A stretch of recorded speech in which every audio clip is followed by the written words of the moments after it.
Like it or not, the Meta Quest 2 has changed the VR landscape, with over 50% of Steam VR users now using that one headset, plus over 67% of all Steam VR users using a Meta or Oculus branded headset. That is a massive dominant market share that is growing month on month. The next best-selling headset is Valve's Venerable Index with a 15% share, and all of the other headset manufacturers like HTC and Pimax making up the final 18%.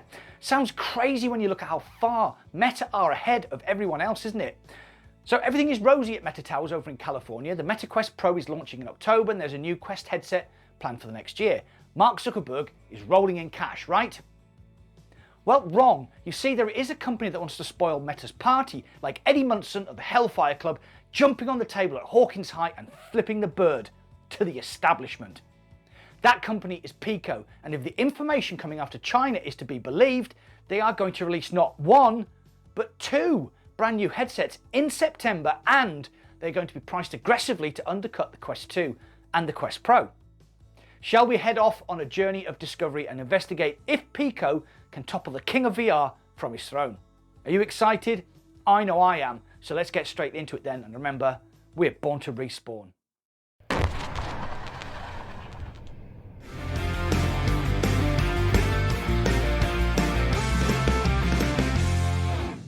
Pico did a limited launch of the Pico Neo 3 Link in Europe April 15th, 2022, and I got one. It has been an awkward experience for me so far. I initially had a lot of problems in the first 48 hours that prompted this video. The UI was bare bones, the display port wouldn't recognise I had Steam VR installed on my PC, and the wireless performance was awful with scaling and persistent audio problems.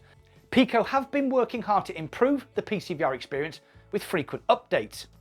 But here is the fundamental problem. The headset is uncomfortable for prolonged use. The design of the head strap and power cable means that you can't replace it with an aftermarket strap like Bobo VR's excellent M2, and the controllers feel cheap.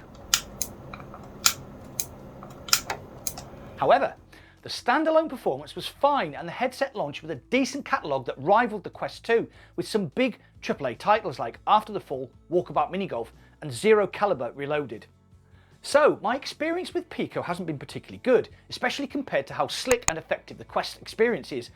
But here's another thing. The Quest 2 just went up in price by $100 recently. That means the 256GB Pico Neo 3 Link is now the same price as the base 128GB Quest, and that is not an insignificant number. However, the Neo 3 Link was a beta release. Pico said so much in the launch presentation. Now they are planning to launch the Pico 4 and the Pico 4 Pro in September, and they're also planning to price the new headsets aggressively. So what do we know about these new headsets? Hardware analyst Brad Lynch from YouTube channel Sadly It's Bradley has a solid reputation for accurately predicting upcoming hardware specs, and he posted this on his Twitter account.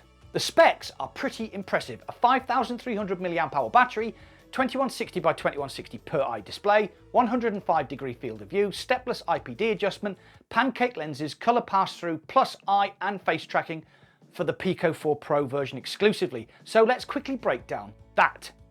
The battery has a 45% greater capacity, 33% more pixels, and has a more dense pixel per eye rating. The IPD adjustment is similar to the Valve Index.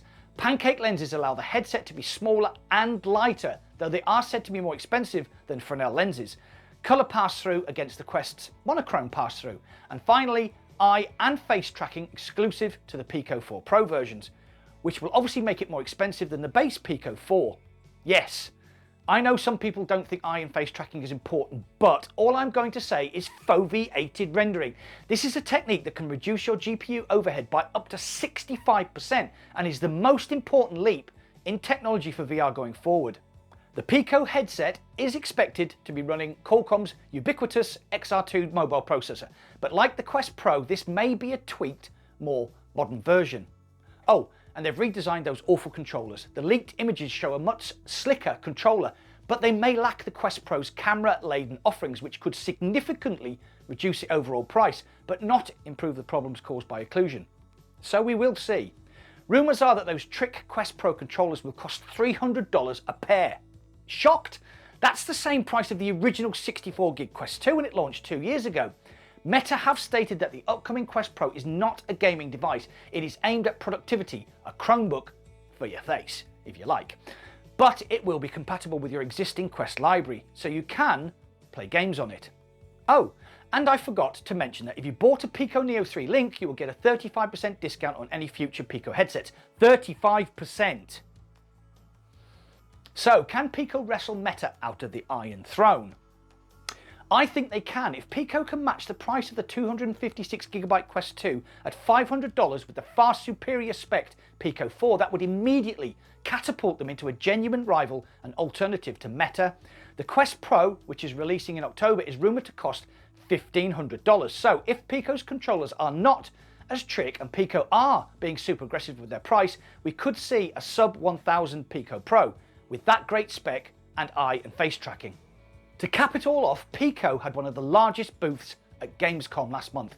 Meta didn't even have a presence, so that shows intent. The whole Facebook login debacle, the change to Meta accounts and the $100 price increase show a company that is rattled, and please Meta, stop using Mark Zuckerberg to head up your marketing campaigns. People think he's odd.